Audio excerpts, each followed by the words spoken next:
How Washington State won parking reform. Lessons and strategies for parking flexibility advocates elsewhere.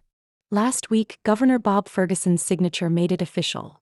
Washington has passed the strongest statewide rollback of costly parking mandates in the United States. The bill does many things, but put simply, it means that in most places across the state, onerous parking requirements will no longer limit the homes and businesses that Washingtonians need and want.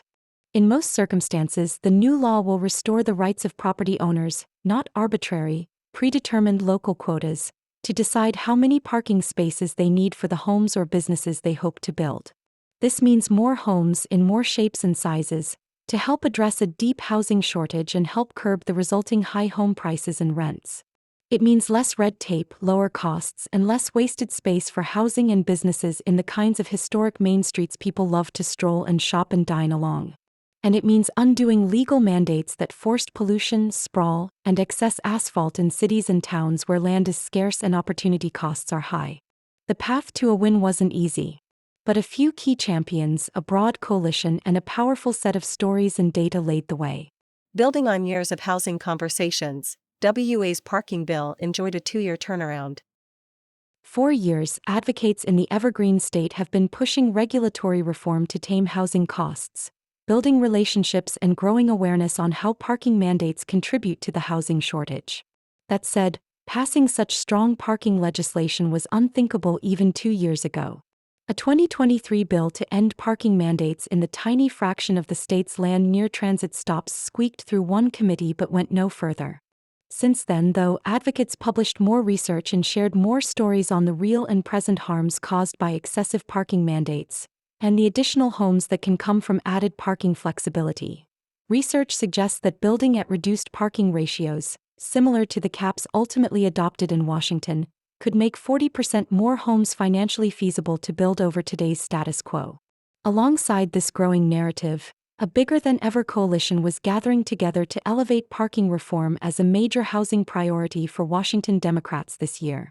Sponsored by superstar housing champion Senator Jessica Bateman, D22, the Parking Reform and Modernization Act, SB 5184, sets universal caps for both residential and commercial parking minimums and repeals them entirely for a set of key uses.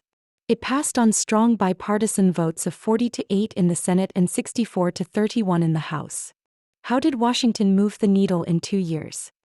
Redesigned the policy to target building types, not transit. Told real stories about why it matters. Activated a broad coalition. Leveraged local progress, garnering support from cities. Added guardrails and off-ramps. Consider the needs of disabled drivers. Had strong legislative champions. Washington's recipe for passing strong parking reform. Target sympathetic building types, not transit-limited geographies. In the lead-up to Washington's 2023 legislative session, ending parking mandates near transit seemed to hold promise. The previous summer, Oregon adopted a suite of reforms eliminating parking mandates along transit routes and for a host of specified uses. A few months later, California passed AB 2097, which ended parking mandates within a half-mile of major transit stops. Inspired by these wins, Washington legislators took up a bill replicating California's. Targeting reforms to places served by transit is relatively easy to justify because it gives more residents and workers the opportunity to use it, maximizing the public investment. It also neutralizes opposition from those who don't live near transit. However, debate over the bill became overrun by concerns that transit service often isn't good enough for residents to go car-free and that even those with access to good transit often still need to drive for some trips. The bill's transit focus ended up being a political liability. Not to mention that limiting reform to within a small radius of a transit stop left out a huge portion of the state's urbanized land was vulnerable to small changes in distances gutting the bill. Based on that lesson, Senator Bateman tried a new approach in 2025, developing a bill with the potential to flip the debate from where should mandates apply, geographically, to when should mandates apply, in what circumstances. It worked. Instead of nitpicking over transit service, the conversation shifted to, for example, whether it's okay for excessive parking mandates to prevent a new daycare from opening. SB 5184's caps and exemptions apply everywhere in a community, not just near transit. The exemption for all homes smaller than 1,200 square feet is particularly impactful. The average new apartment in the United States is 904 square feet, and even the typical two-bedroom averages only 1,097 square feet. In other words, the vast majority of apartments built anywhere in Washington will have full parking flexibility. Same goes for ADUs and a significant portion of middle housing. Another feature that separates SB 5184 from legislation passed in other states is that it cuts mandates for commercial uses, not just residential. It fully exempts commercial spaces smaller than 3,000 square feet or located on the ground floor of a mixed-use apartment building. It also grants full parking flexibility to childcare facilities, subsidized affordable housing, housing for seniors, and existing buildings undergoing a change of use. Residential and commercial developments that don't fall into any of the bill's targeted categories for full flexibility are still subject to its 3 parking caps. 0.5 spaces per home for multifamily dwellings, 1 space for a detached house, and 2 spaces per 1,000 square feet of commercial space. While SB 5184 was largely successful on the message that excessive parking mandates are bad for all types of communities, legislative sausage-making necessitated compromise on that front. As originally introduced, it applied to all cities and counties regardless of size, but amendments excluded cities with populations under 30,000. Fortunately, this still covers cities and towns that are home to 83% of Washington residents. In contrast, only 20% of Washington residents live within a half-mile of 15-minute transit service. Politics necessitated another compromise: implementation delay. Cities and counties with more than 50,000 people must comply with the bill within 18 months. Remaining jurisdictions have 3 years. Tell real stories about what parking mandates are costing communities now. Storytelling is always a powerful tool for winning policy debates, and there's no shortage of stories that show how absurd parking mandates can be. In Washington, one of those stories was right in the legislature's backyard. Although the parking lot of Capitol Mall sits 90% empty on a typical day, Olympia's parking rules would require hundreds more spaces if it was rebuilt today. Introducing the bill, Senator Bateman called it out. "I'm sorry to throw my beloved city under the bus, but I keep giving this example because it's so relevant." Representative Dewar relayed her local story during an amendment debate. In my town of Bothell, just northwest of Seattle, we have a long history of having a rather large space that can only be a furniture store. People have floated ideas about cafes and whatnot, but always it comes back to the fact that those would require additional parking. There's no space. Sightline has covered many more such stories in recent articles, and not so recent ones too. And in last fall's State of Parking Mandates in Washington report that cataloged how inconsistent and arbitrary parking laws are throughout the state. For example, a daycare in Ridgefield was unable to open because it was short 3 parking spots. A teacher in Mount Vernon was unable to build a home on her property because there's no room for the 4 required spaces. An affordable housing project in Washougal had to cut the building's unit count in half after the city raised parking mandates in response to a presentation about the project. These real-life stories of how the parking status quo is harming Washingtonians today were strong counters to worries about hypothetical future parking shortages. Even the bill's critics had to admit it's unwise to prevent a new business from opening over 3 parking spaces. But that's exactly what parking minimums do. Activate a broad coalition to give electeds political cover.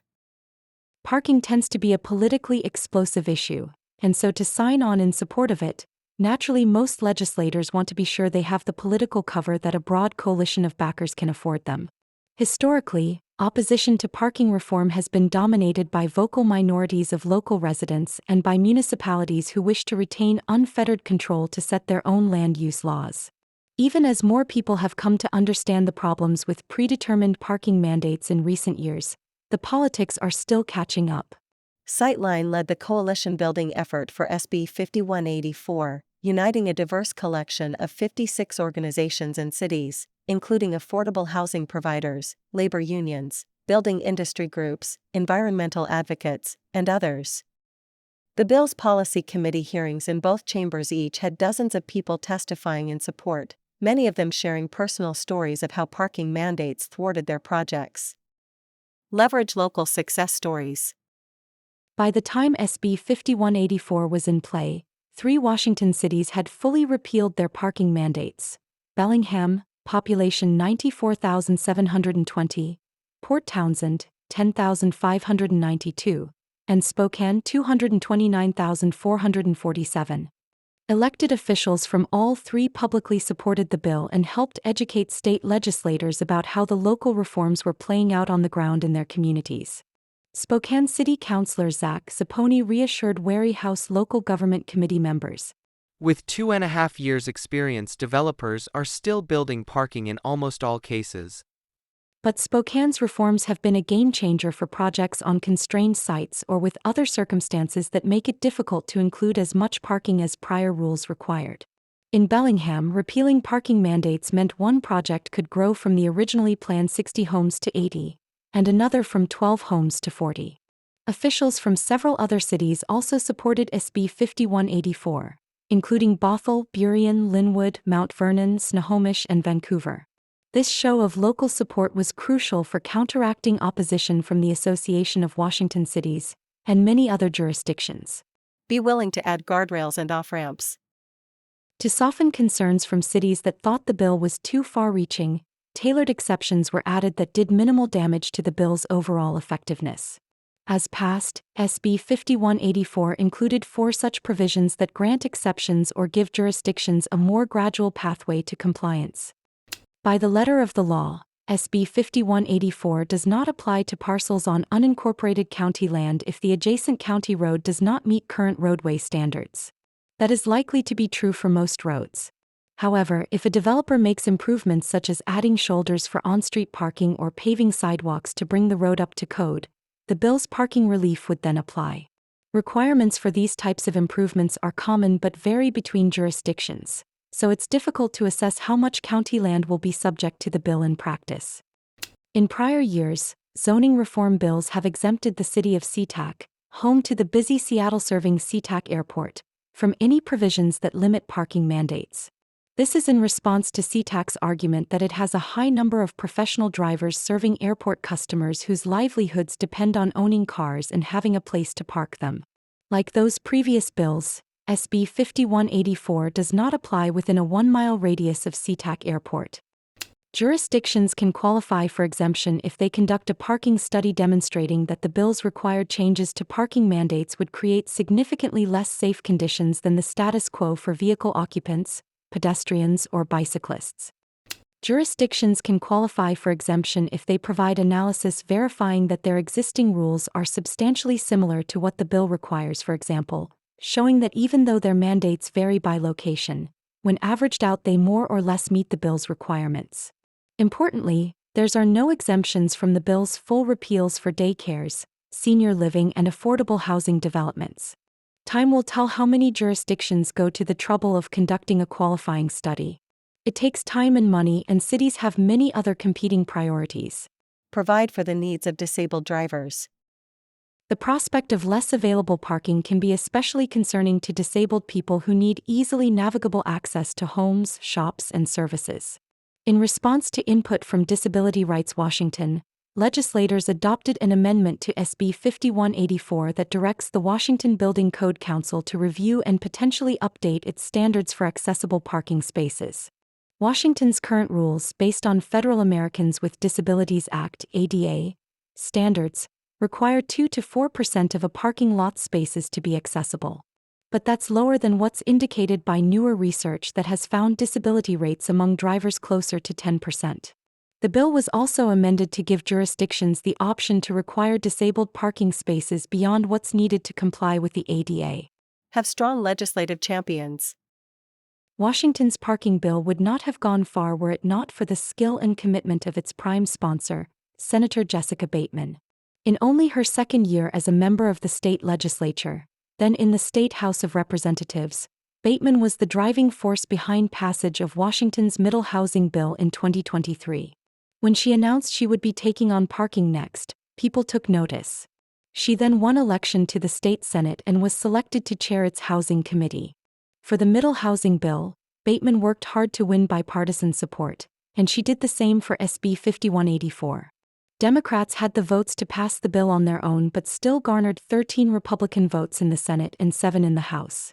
Her Republican partner on middle housing, Representative Andrew Burkiss, spoke in support on the House floor. We need to continue to work at finding ways to reduce the cost of building housing in Washington state. Parking is one of those pieces. SB 5184 wouldn't have survived in such strong form, or at all, without the dedicated work of Representatives Davina Dewar, who shepherded the bill through the difficult local government committee she chairs, and Strom Peterson, who sponsored the companion bill. And in both chambers, the Democratic caucus leaders backed the bill, as housing was an established legislative priority for the session. Is Washington's parking bill the best yet? Some parking pundits have been quick to call SB 5184 the most sweeping parking reform ever passed in the U.S. That's probably true, but it's a bit of a judgment call.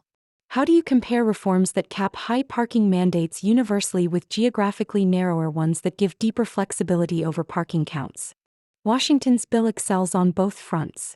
While cities smaller than 30,000 people will see no reform, but represent just 17% of the state's population, everywhere else vast numbers of new homes and businesses will no longer have to provide parking at all, and the rest will have uncommonly low parking minimums, far greater parking flexibility than builders have seen for perhaps half a century.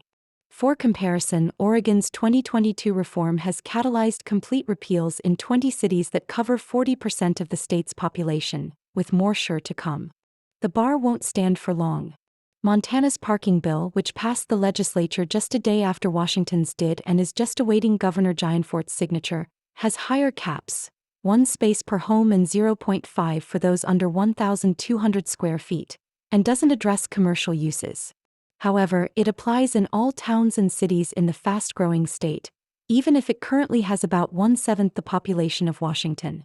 8 other states also have parking reform bills currently in play: New Hampshire, Minnesota, Florida, Pennsylvania, Massachusetts, and Texas. North Carolina and Connecticut have both introduced bills that would fully repeal parking mandates statewide. Regardless of what happens next, Washington has shown a new path to parking reform. That's great news for Washingtonians, and possibly for millions more Americans in states where parking reformers can follow this lead.